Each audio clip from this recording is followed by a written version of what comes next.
Bendito Padre que estás en los cielos, al estudiar esta tarde, que tú seas con nosotros, que tu palabra nos enseñe y nos ayude a comprender esta verdad que vamos a escudriñar. Todo te lo pido en el nombre de Cristo Jesús. Amén. Hay más de 41,000 iglesias en el mundo. Más de 41,000. Quiere decir que hay demasiadas iglesias. Y todas dicen casi lo mismo. Tenemos la verdad. Todas dicen, aquí es. Todas dicen, necesitas llegar aquí porque aquí está lo que necesitas. Pero ¿cuál es la verdadera iglesia? Esta tarde vamos a ver las características de la iglesia que la Biblia habla. Y vamos a ver la representación de esa iglesia para poder ver cuál iglesia es la verdadera. Hay muchas iglesias, muchas costumbres, muchas formas de hacer los servicios. Y aún en mi iglesia donde estoy yo, hay muchas costumbres, muchas tradiciones y lo que es. Pero, ¿qué estamos siguiendo? Si estamos guiados por la palabra de Dios, sí importa en qué grupo estás, sí importa en qué religión estás, sí importa a qué iglesia vas. En la Biblia dice que solo hay una iglesia. Efesios 5, del 25 al 27. 5 del 25 al 27. Y lo vamos a poner en el énfasis de la iglesia. ¿Ok? El 25, ¿lo tienen? Dice, maridos, amad a vuestras mujeres, así como Cristo amó a la iglesia. No dice a las iglesias, dice a la iglesia. O sea, está hablando de una iglesia. Y se entregó a sí mismo por ella. No más ella, no ellas. Está hablando de una solamente. Cristo espera que su esposa sea sin mancha. Y vamos a ver 2 de Corintios 11, 2. Para corroborar que solo la Biblia habla de una iglesia, no de varias iglesias, cuando está hablando de su iglesia. 2 de Corintios 11, 2. Y dice, porque os celo con celo de Dios, pues os he desposado con un solo esposo, para presentaros como una virgen para Cristo. Solo una iglesia. Pero hay más de 41,000 iglesias en todo el mundo. Vamos a volver a Efesios, el capítulo 1, el versículo 18. 1:18. Y luego el 22. Alumbrando los ojos de vuestro entendimiento para que sepáis cuál es la esperanza a que Él os ha llamado, y cuáles las riquezas de la gloria de su herencia de los santos. Y el 22 dice, y sometió todas las cosas bajo sus pies, y lo dio por cabeza sobre todas las cosas, ¿a la qué? A la iglesia, no a las iglesias, a la iglesia. 23, el cual es su cuerpo, la plenitud de aquel que todo llena, que lo llena todo. En la Biblia vemos que hay solo una iglesia, la que Jesús tiene, Cristo, Yeshua. Tiene solo una iglesia, que está compuesta por personas, no es un edificio, es un grupo de personas, esa es su iglesia. Siempre lo hemos dicho, cuando dicen la iglesia, dicen, es que somos nosotros la iglesia. Y sí es cierto, si no estuviéramos aquí, no habría iglesia.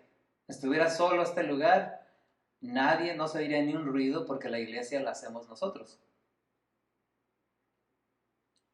Mateo 16, 18 nos habla acerca de un fundamento sobre una roca. Y esta iglesia está fundada sobre esa roca. Aunque malinterpretado, no pierde su valor, los versículos no se contradicen. Mateo 16, versículo 18. ¿Qué dice?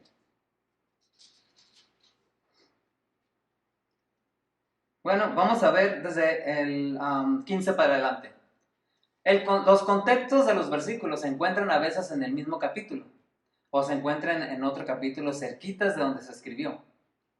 Vamos a ver el contexto y después vamos a leer el versículo. El contexto dice, el 15, y él les dijo, ¿vosotros? ¿Quién decís que soy yo? Y respondiendo Simón Pedro dijo, tú eres el Cristo, el Hijo del Dios viviente. Pero en el 13 dice que empezaron a decir los discípulos, en el 14, unos que eres Juan el Bautista, otros Elías y otros Jeremías y los otros algunos de los profetas que resucitó y está llegando ahorita. Y Jesús le dijo, pero ustedes espérense, unos dicen algo, pero ustedes ¿qué piensan? Y Pedro, lleno del Espíritu Santo, les dijo, tú eres el Cristo, el Hijo del Dios viviente. Y ese es el contexto. El enfoque estaba en Jesús, no estaba en Pedro, en Jesús. Él estaba preguntando, ¿quién dice la gente que yo soy? El enfoque no era Pedro ni ninguno de los discípulos. El enfoque es Jesús. Ahora vamos a ver lo que sigue y dice el 17. Entonces le respondió Jesús, bienaventurado eres, Simón, hijo de Jonás, porque no te lo reveló carne ni sangre, sino mi Padre que está en los cielos. Confesar quién es Jesús no nos sale nomás porque sí. El mismo Padre nos ayuda a comprender al Hijo. Y ahí le dice, no, nadie te lo reveló. Tú sentiste que lo tenías que decir, pero el que te hizo sentir y hablar fue mi Padre. El enfoque sigue siendo en Jesús. 18. Y dice, y yo también te digo que tú eres Pedro. Y sobre esta roca, ahí viene una coma, ciertamente te digo que tú eres Pedro, y ahí termina la sentencia. Y luego dice, y sobre esta roca edificaré mi iglesia, y las puertas del Hades o del infierno no prevalecerán contra ella. 19. Y a ti te daré las llaves del reino de los cielos, y todo lo que atares en la tierra será atado en los cielos, y todo lo que desatares en la tierra será desatado en los cielos. Le estaba confiando a Pedro una responsabilidad, pero el enfoque no estaba en Pedro, estaba en Jesús mismo. ¿Cómo sabemos que Jesús es la roca? Efesios 2:20. Efesios 2:20. ¿Y qué dice? Edificándoos sobre el fundamento de los apóstoles y profetas, siendo la principal piedra del ángulo, ¿quién? Jesucristo mismo. Tú eres Pedro y tu nombre significa piedra, pero sobre esta piedra voy a edificar mi iglesia. Él es el fundamento, Él es la piedra del ángulo. Yo trabajé con mi papá en construcción y donde estaba trabajando nosotros hacíamos bardas de piedra, hacíamos cosas de piedra, o sea, cosas para jardines. Y siempre la primera piedra era la que anunciaba para dónde iba a ir todo. Siempre. Yo me acuerdo que poníamos algo, lo medíamos y sobre esa piedra comenzábamos a correr para los dos lados. No podíamos comenzar del medio para acá porque quedábamos mal. Teníamos que comenzar de aquí para poder abrir y llegar a donde íbamos a llegar. Me imagino eso cuando habla de la piedra del ángulo. Una construcción como esta tuvo que tener un cimiento y el cimiento tenía que haber comenzado con una esquina. No comienzan del centro, comienzan de la orilla para poder abrir y comenzar y cerrar. La presencia de Jesús en su iglesia tiene que ser donde comienza todo, donde todo se puede comenzar a estudiar, cuando todo se puede comenzar a comprender, cuando podemos empezar a leer, tenemos que comenzar por Él. Él es la piedra. Luego, 1 Corintios 10:4 también nos habla. Vamos a estar hablando de dos libros. 1 Corintios 10:4. Vamos a comenzar desde el 1 hasta el 4. Queremos ver el contexto. 10:1, 1 Corintios 10:1. Y dice: porque no quiero, hermanos, que ignoréis que vuestros padres todos estuvieron bajo la nube y todos pasaron el mar. ¿De quién está hablando? Del pueblo de Israel, ¿verdad? Está hablando de allá. Y dice: y todos en Moisés fueron bautizados en la nube y en el mar. 3. Y todos comieron el mismo alimento espiritual. Y no está hablando del maná, está hablando del alimento espiritual. Está hablando de las preparaciones que se hacían para cada sacrificio en la mañana, para cada fiesta, cada sábado que no era alto, sábado alto. Estaba haciendo como todo eso era espiritual, la presentación. La circuncisión era espiritual, todo era espiritual. Y dice que ellos fueron bautizados en la nube y en el agua cuando pasaron el mar. Y el 4 dice: y todos bebieron la misma bebida espiritual. ¿Qué es la bebida espiritual? El Espíritu Santo, es el agua. Todos. He oído personas decirme que el Espíritu Santo no existía en el Antiguo Testamento. No sé. Y todos bebieron la misma bebida espiritual. ¿Por qué? Dice, sigue después de la coma, sigue: porque bebían de la roca espiritual que los seguía. Y la roca era Cristo. Está hablando de allá. La roca allá era Cristo. También aquí. La roca era Cristo. Y hoy la roca es Cristo. Y en el futuro la roca va a ser Cristo. Ese es el fundamento de la iglesia que habla aquí. Un fundamento que es de solo una iglesia.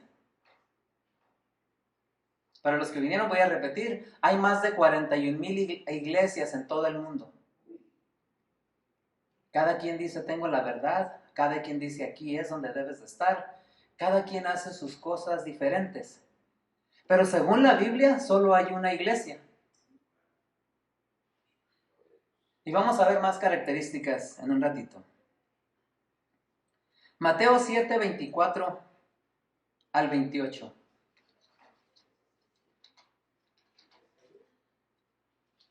Mateo 7, 24 al 28. Y aquí en esta parábola nos está diciendo cómo se hace una iglesia. Porque es una construcción, le llama casa. Aquí no se le llama casa de adoración, es casa. Nuestro cuerpo es un templo, es una casa del Espíritu Santo. Vamos a ver qué nos dice Mateo 7, del 24 al 28. Y dice: cualquiera pues que me oye estas palabras, y ahí me voy a quedar, porque a veces nos vamos de paso en la lectura. Ya queremos ver el final, ya queremos ver el medio, ya queremos ver de qué se trata. Cualquiera pues que me oye estas palabras. ¿Cuáles palabras? Todo el capítulo 7, si ustedes tienen una Biblia, casi todo el capítulo 7, desde el principio, desde el 1 hasta el 24, tiene rojo. Quiere decir que Jesús estaba hablando desde el versículo 1 hasta el 24 donde llegamos. Y Él dice: si alguno pues me oye estas palabras, y luego dos letras, y las hace. Dice: le compararé a un hombre prudente que edificó su casa sobre la roca. La construcción de la mayoría de los edificios lleva cemento, y el cemento es piedra molida, pero es roca también. Esto de aquí, todo el pueblo de aquí es mucha piedra, las casas, hay mucha piedra. En donde yo vivía en México también casi todas las casas, los lados, las bardas, todo era de piedra. Porque dura más. Esta construcción de que está hablando él, está hablando de una construcción espiritual. Y dice yo, el que oye las palabras que yo dije y las hace, le voy a poner una comparación buena, porque él está construyendo sobre la roca. Y luego dice 25, descendió la lluvia, vinieron ríos, soplaron vientos y golpearon contra aquella casa y no cayó, porque estaba fundada sobre la roca. Las estadísticas, por eso hay 41,000, y les voy a decir por qué. Las estadísticas de iglesias dicen que una iglesia no dura más de 40 años. Vuelven a hacer otra con otro nombre, y se vuelve a hacer otra, y se vuelve a hacer otra. La cierran y vuelven a abrir otra con otro nombre. ¿Por qué? Porque no dura, no está fundada en la roca. Yo he visto muchas iglesias desaparecer y ahí mismo en el mismo lugar comienza otro grupo y ahora le pusieron otro nombre afuera. En México yo vi muchas cambiar de nombre. Eran los mismos hermanos, pero le habían cambiado el nombre. Ya mejor, ya no, aquí no funcionó. Porque no están fundados en la roca. Porque cuando vienen las tempestades, los problemas, cuando viene la sequía, cuando viene el viento fuerte, no se quedan paradas, no están en la roca. Pero la iglesia que está en la roca no cae.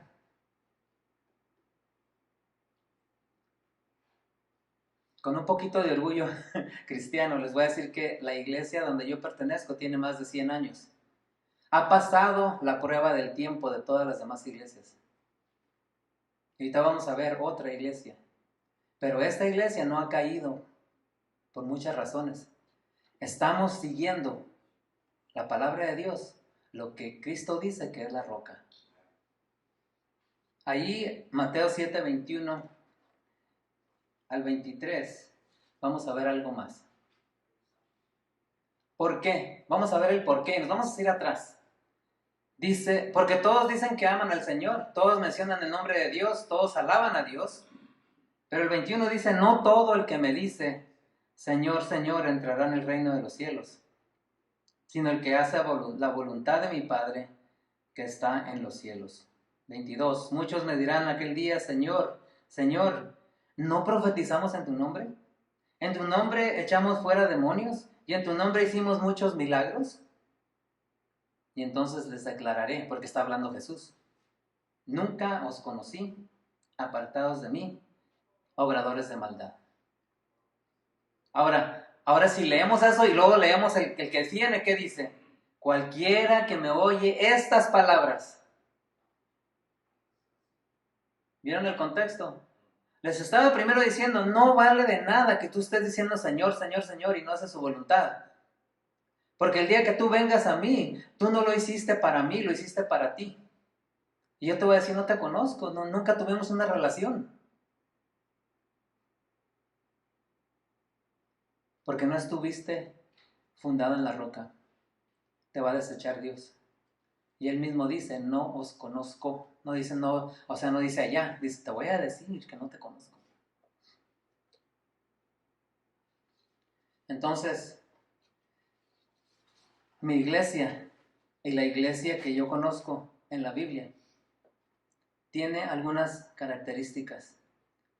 Y Apocalipsis tiene la historia de la iglesia, desde el Génesis hasta el Apocalipsis. Ahí mismo. Vamos a ver Apocalipsis 12, del 1 al 2. Apocalipsis 12, 1 y 2.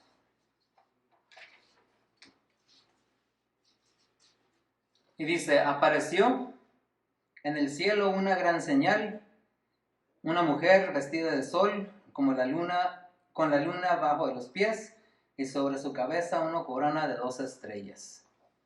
2. Y estando encinta, clamaba con dolores de parto, en la angustia de alumbramiento.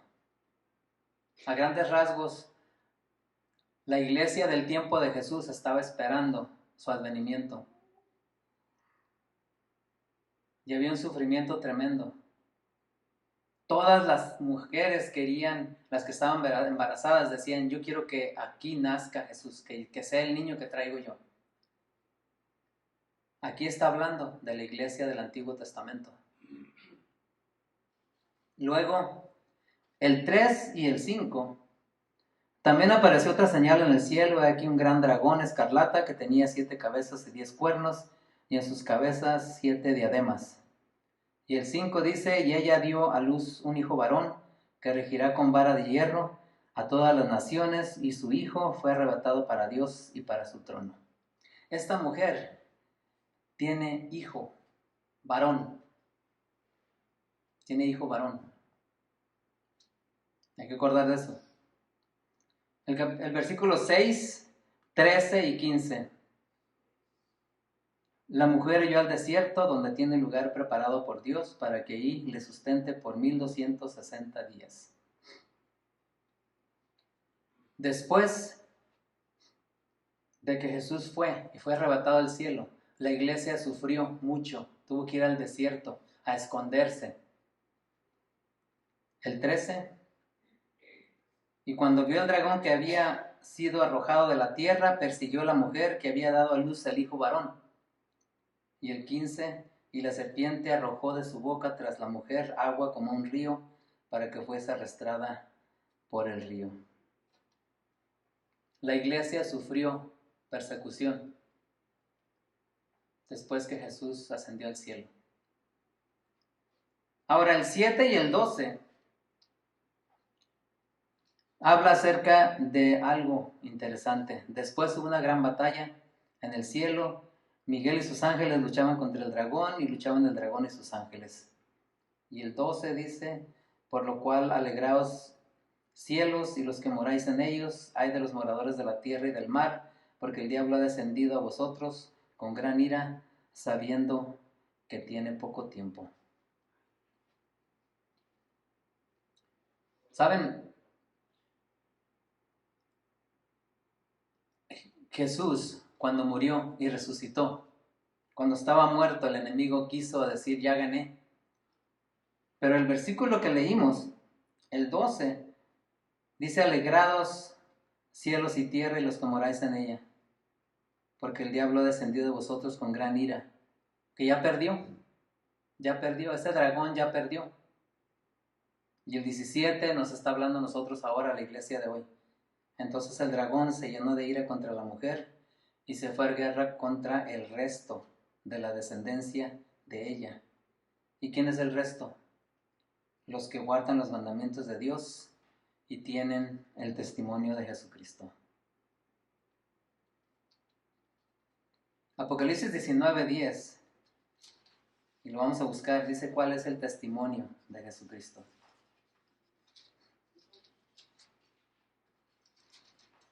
Para algunos es un repaso, para otros tenemos que empezar a estudiar más esto. Lo estoy dando a grandes rasgos porque quiero que cada persona comience a estudiar, comience a ver por sí mismo. Es bonito que nos digan todo, pero es más bonito que el Espíritu Santo me ayude a comprender, que cuando yo vea el versículo y diga, sí es, y sepa que Dios me inspiró para que yo lo leyera otra vez y lo comprendí.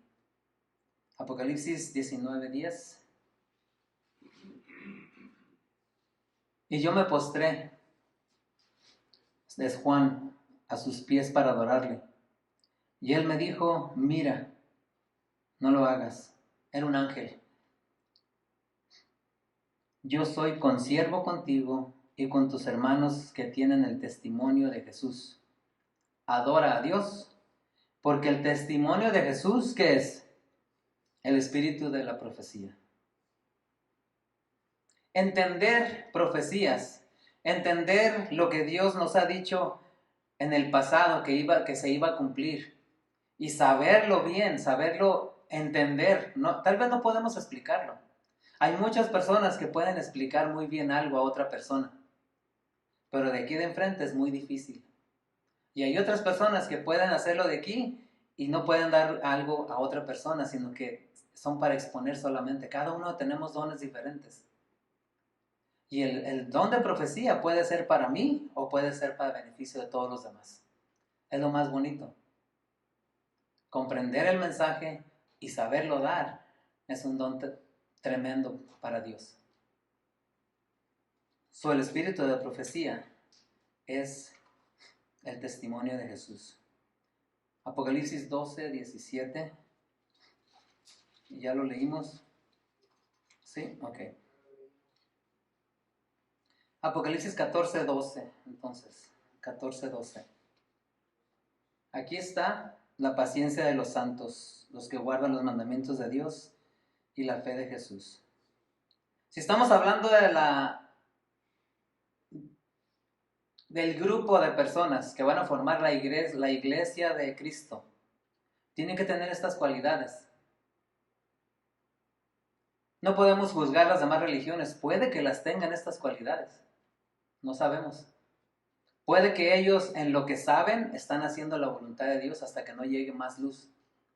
Pero la Biblia tiene las características de su iglesia. 14:12 dice, aquí está la paciencia de los santos. Paciencia quiere decir que estamos esperando y no nos debemos de cansar de esperar. Vamos a ver Apocalipsis 22, 8 y 9.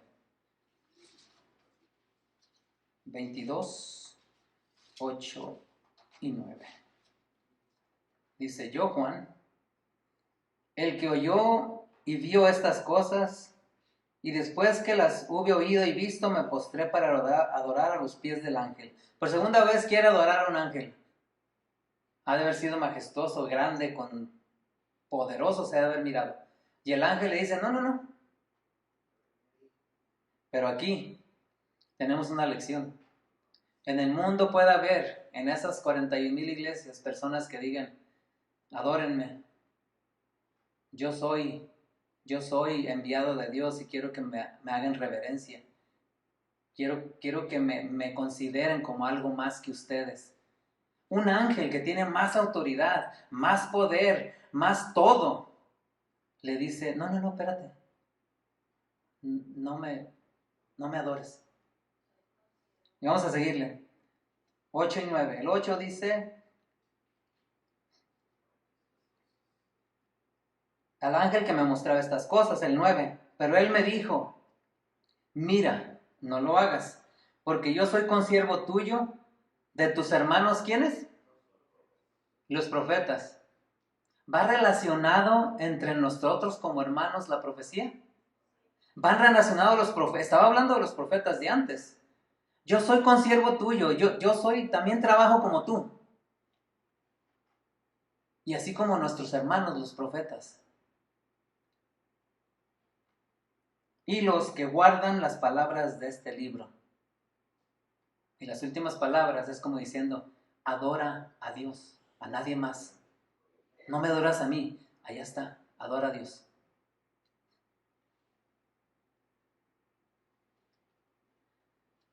Tenemos la palabra de Dios como guía. Tal vez nosotros nos podamos salir, pero su palabra nunca se sale. Sería nuestra propia opinión, sería la opinión de otra persona, pero la palabra de Dios sigue ahí igual, no se mueve. Que nosotros la entendamos de una forma, que la digamos de una forma, no quiere decir que la palabra de Dios cambia, ¿no? Por eso dice que si tenemos falta de sabiduría, la debemos de pedir. Quiere decir que si yo no la entiendo bien y tengo la impresión de que no puedo comprenderla bien, necesito pedir, Señor, necesito comprenderla. Bien, necesito comprenderla porque esto no es un problema para mí porque yo tengo dudas acerca de este tema. Tengo dudas acerca de este versículo que dice algo interesante, pero no lo entiendo. Me gustan los viernes porque estudiamos algunos de esos versículos que son diferentes, que las personas a veces dicen con este versículo, pero a veces es más todavía. A veces nosotros mismos no habíamos visto el contexto de algo. 1 Corintios 12:10 habla acerca de lo que Dios le ha dado a su iglesia. ¿Qué le ha dado a su iglesia? 1 Corintios 12:10. Bueno, desde el 5 vamos a verlo, porque tenemos que comprender de qué está hablando. Del 5 para adelante. Y dice, hay diversidad de ministerios, pero el Señor es el mismo. Lo que estaba hablando. Puede haber muchas cosas, podemos entenderlo como sea, pero Dios es el mismo, no cambia. 6. Y hay diversidad de operaciones, pero Dios es el que hace todas las cosas. En todos es el mismo. El 7. Pero cada uno le es dada la manifestación del Espíritu. ¿Para qué? Para provecho. 8. Porque a este es dada por el Espíritu palabra de sabiduría, y otro palabra de ciencia según el mismo Espíritu. 9. Y a otro fe por el mismo Espíritu, y a otro dones de sanidades por el mismo Espíritu. El 10. A otro el hacer milagros, a otro profecía, a otro discernimiento de espíritus, a otro diversos géneros de lenguas, y a otro interpretación de lenguas. Y el 11 dice, pero estas cosas las hace uno y el mismo Espíritu, repartiendo a cada uno en particular como Él quiere. 12. Porque así como el cuerpo es uno y tiene muchos miembros, pero todos los miembros del cuerpo, siendo muchos, son un solo cuerpo, así también Cristo. Todos tenemos algo que hacer en nuestra iglesia. Y no a todos se nos ha dado lo mismo. Si le pido a Manuelito que toque el piano, no va a poder. Pero si yo quiero explicar lo que él le ha explicado a los hermanos, a las personas con las que él se relaciona, tal vez yo no pueda. Yo tengo algo que yo sé hacer y eso lo tengo que poner en las manos de Dios, en la iglesia. Si otra persona tiene algo que hacer, también póngalo. Pero no juzgue al hermano porque no puede. Yo no puedo reírme de todos, no saben tocar piano, yo me voy a reír. No, al contrario. Tengo que alabar a Dios en lo que yo hago, la otra persona en lo que Él lo hace, cada quien en la capacidad que Dios nos ha dado. Y todos tenemos algo que hacer. No hay nadie que se quede sin hacer nada. Saben que el más importante es el que no le tomamos importancia y es el de orar por otras personas en la casa solos. A veces queremos hacerlo en grupo, pero hay personas que son buenas para orar. Hay otras personas que son buenas para hablar, para decir una palabra a una persona que necesita aliento. Tal vez yo si voy y le digo a alguien no va a saber qué decirle, pero hay gente que sabe expresar bien. La iglesia está compuesta por personas de diversas culturas, de diversas casas donde se criaron, la forma que los crearon, la forma que tuvieron, todo eso ayuda a nosotros. El que no ha pasado una pérdida no puede consolar a una persona porque no ha perdido nada. Yo no puedo ir con alguien si yo no se me ha perdido nada y yo no sé qué le digo, no sé qué decirle. Pero hay alguien que sí tiene ese trabajo y es el trabajo del Espíritu Santo. Hay personas que se quedan, la persona no sabe hablar inglés, traes a alguien, esa persona debería de poner la delantera y hablar lo que necesita hablar, porque ese es un don de hablar otro idioma. La iglesia tiene que estar compuesta con varias cosas que podemos hacer. Pero hay personas que no les gusta venir a la iglesia. Y Hebreos 10:25, ¿qué dice? Algunos nos sabemos de memoria. No dejando de qué. He oído mucha gente que dice, pues yo aquí en mi casa me quedo y aquí oro, ahí ustedes vayan a la iglesia. En el tiempo del apóstol Pablo y el apóstol Pedro y ellos se congregaban casi diario.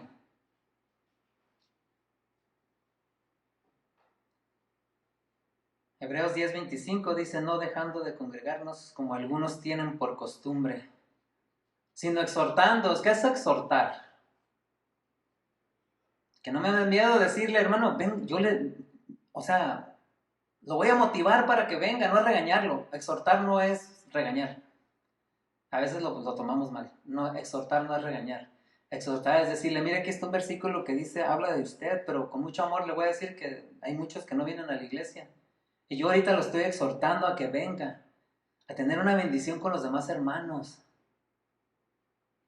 Dice, y tanto más, cuando veis que aquel día, ¿cuál día? La venida de nuestro Señor Jesucristo. No se deben de dejar de congregar más si estamos viendo que la venida de Jesús está cerca. Vamos a dar un repaso. Mateo 16:18 dice que sobre esta roca edificaré mi iglesia.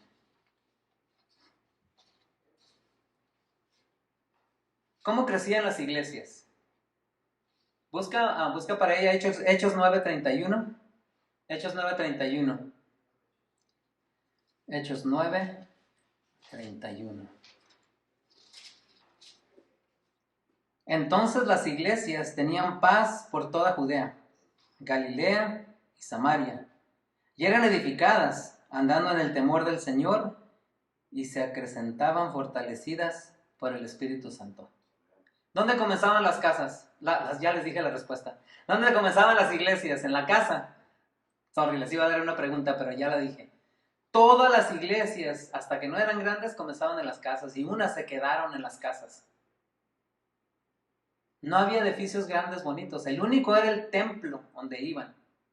Pero la mayoría de las iglesias que el apóstol visitaba, los corintios, efesios, todos estaban en lugares, en las casas. Muy pronto va a llegar el tiempo cuando nos vamos a tener que ir a la casa a tener culto. Pero no esperemos a ese tiempo para acercarnos a Dios. Cuando los discípulos, y lo podemos ver en Hechos, ya lo habíamos visto, pero Hechos 2:47 dice que el Señor añadía cada día a la iglesia. Hechos 2:47. Una cualidad muy bonita de la iglesia de aquel tiempo era que alababan a Dios, 47, y tenían favor con todo el pueblo. ¿Qué quiere decir tener favor con todo el pueblo? Que la gente que los rodeaba, el pueblo donde vivían, los querían mucho. Decían, ay, qué bonito que ahí va. Ellos se reúnen tal día. Son muy buenas personas. No son peleoneros. Al contrario, se miran contentos todo el tiempo. Comen diferente, hablan diferente. El pueblo los tenía en buen favor. Y por eso el Señor añadía cada día a la iglesia los que habían de ser salvos. Tiene mucho que ver la alabanza a Dios y el testimonio, que es lo que está hablando aquí. El testimonio de que el pueblo, los que nos rodean, tengan algo bueno que decir de nosotros. La iglesia tiene esas cualidades. Y las dos principales son los mandamientos de Dios y su palabra y el espíritu de profecía. La única forma que vamos a saber en qué tiempo estamos viviendo ahorita y por qué está pasando lo que está pasando en el mundo es que comprendamos de perdida un poquito de profecía para poder ver qué tan cerca estamos de la venida de Jesús. ¿Sabían que Herodes se puso a estudiar la Biblia? Se puso a estudiar y se puso a fijarse hasta que encontró exactamente la fecha, casi exacta cuando Jesús iba a nacer. Le falló con 1 año y feria porque estaba estudiando, pero dijo, bueno, de 2 años voy a matar todos los niños. ¿Por qué? Había encontrado la profecía. Un pagano. Nosotros también podemos saber en qué tiempo estamos viviendo si miramos la profecía de una forma positiva, no negativa. Por eso hay símbolos, porque nos pueden enseñar muchas cosas. Jesús enseñó con parábolas, casi igual que la profecía, para que pudieran entender. Hay una mujer en la Biblia, en Apocalipsis, que dice que tiene hijas, y hay otra mujer que dice que tiene un hijo. Se los voy a dejar de tarea. Apocalipsis del 12 para adelante, empiezan a leer todo y se van a dar cuenta de que solo la mujer que tiene el hijo, ese hijo es Jesús. Él es la roca, sobre él está fundada la iglesia. Y tiene una simiente, que la simiente se está cortando, se está haciendo más chica, porque los que van a terminar al final solo van a ser los que guardan los mandamientos de Dios y tienen el testimonio de Jesucristo, que es el don de profecía. No hay más. Al final solo va a haber dos grupos: los obedientes, los desobedientes. Los que van a vivir eternamente, los que van a morir eternamente. No lo podemos poner de otro modo. Solo porque hay muchos no significa que todo está bien allá. Si estudiamos, nos vamos a dar cuenta en qué lado estamos. Primera de Timoteo 3, 14 y 15. Primera de Timoteo 3, 14 y 15. Y el capítulo está hablando acerca de los trabajos en la iglesia. Y le está diciendo a Timoteo, el apóstol: esto te escribo, porque le escribió, aunque tengo la esperanza de ir a verte pronto, para que, si tardo, sepas cómo debes conducirte. ¿En dónde? En la casa de Dios, que es la iglesia del Dios viviente, columna y baluarte de la verdad. Eso es lo que debíamos de ser nosotros, porque nosotros somos la iglesia. Debemos de ser una columna, un baluarte, una bandera, que todos vean quiénes somos, cristianos, y que tengamos la verdad. Y la verdad está aquí, la verdad está en Jesús, la verdad es la ley. Hay muchas cosas que son la verdad, el Espíritu es la verdad. Su palabra completa es la verdad. Sabiendo eso, vamos a saber cómo conducirnos en la iglesia. No nos tienen que enseñar, aquí está. ¿Cómo sabemos que la mujer es la iglesia? Jeremías 6:2.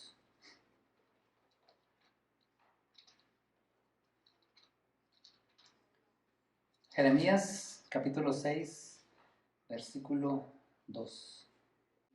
Cuando vemos a Bella, es una mujer, dice: destruiré a la bella y delicada hija de Sión. El Señor estaba triste porque su pueblo estaba portándose mal. Dice: a la hija, o sea, a mi pueblo, a mi iglesia, la voy a destruir. Al final, Dios va a destruir el mal. Y aunque seamos su iglesia, si no estamos en el lado de los obedientes, si estamos al lado de los obedientes, no importa. Por eso dice: no me dijiste Señor, Señor, ¿que no hice tantas cosas? ¿Que no gané tanta gente? ¿Que no regalé tanto? ¿Que no vendí tanto? ¿Que no di tanto?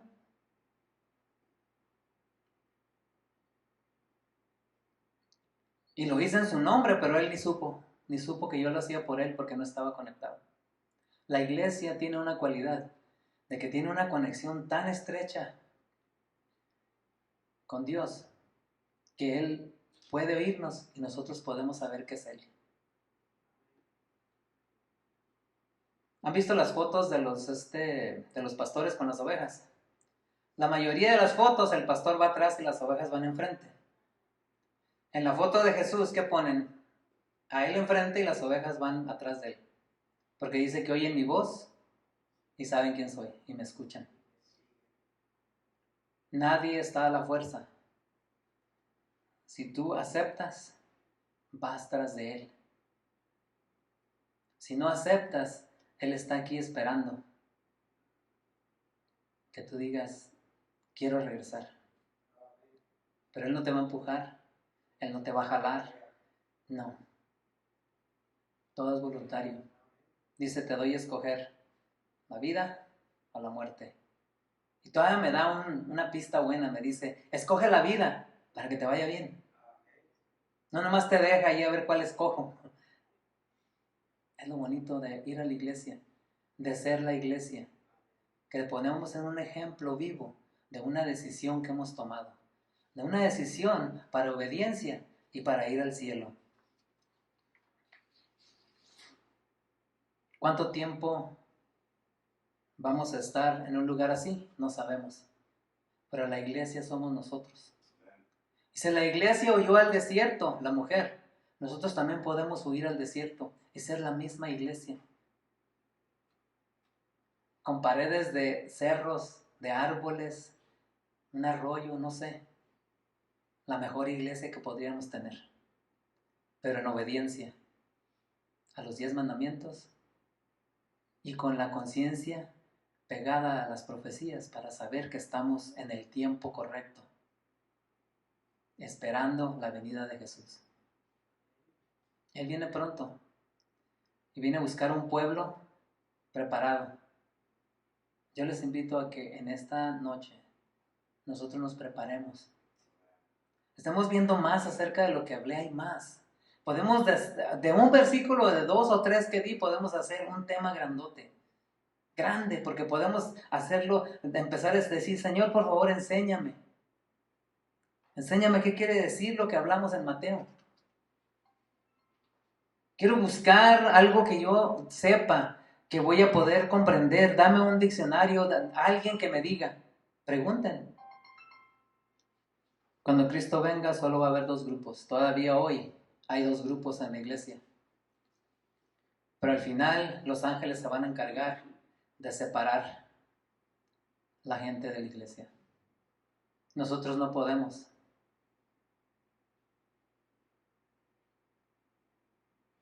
Pero Dios tiene un pueblo que está conectado aquí.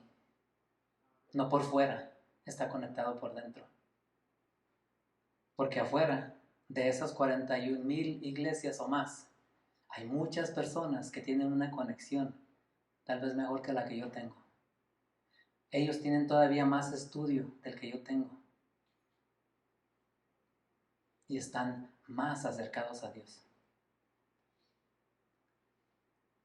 Pero mi trabajo es que yo me preocupe por mi salvación. Primero.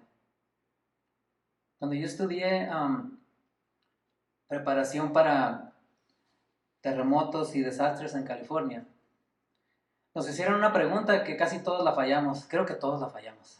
Nos dijeron, cuando vas a un edificio que está quemándose y miras la escena, ¿a quién salvas primero? Y todos dijimos, pues al que esté más cerquitas. No. Primero tengo que asegurarme que yo esté salvo y seguro para poder ayudar a otra persona. Porque si yo me meto, me voy a convertir en otra víctima. En el trabajo que tenemos nosotros es lo mismo. Queremos salir a veces y no estamos preparados. Esta iglesia de la que estamos hablando está bien preparada. Tiene las herramientas. Tiene lo más grande, el manual. Y a veces no sabemos manejar porque no hemos leído el manual bien. Primero nosotros, luego ellos. Porque a mí no me va a salvar nadie. Nadie puede orar por mí para que yo me salve. No.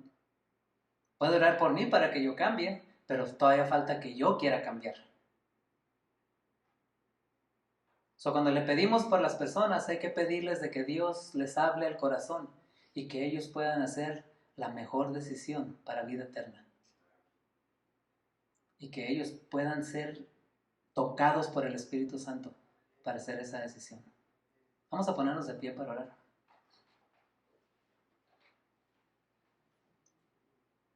Señor que estás en los cielos, nos has encomendado una tarea muy grande en tu iglesia que somos cada uno de nosotros. De que debemos de ser buen testimonio para los demás en el que estamos. Que te podamos alabar, Señor, y que lo que vean lo quieran también tener. Que es a ti como la roca, la principal piedra. Que tenemos tu palabra, Señor, que tenemos tus mandamientos, que tenemos el espíritu de profecía, que podemos estar seguros, Señor, de que tú vienes pronto. Que eso se contagie, Señor, y que este pueblo pueda abrir su corazón como nunca antes de que tú vengas. Bendice cada uno de los que estamos aquí, Señor. Que hagamos una decisión cada día, Señor, de ser parte de tu iglesia y ser tu iglesia. Gracias por todo, Señor, en nombre de Cristo Jesús. Amén.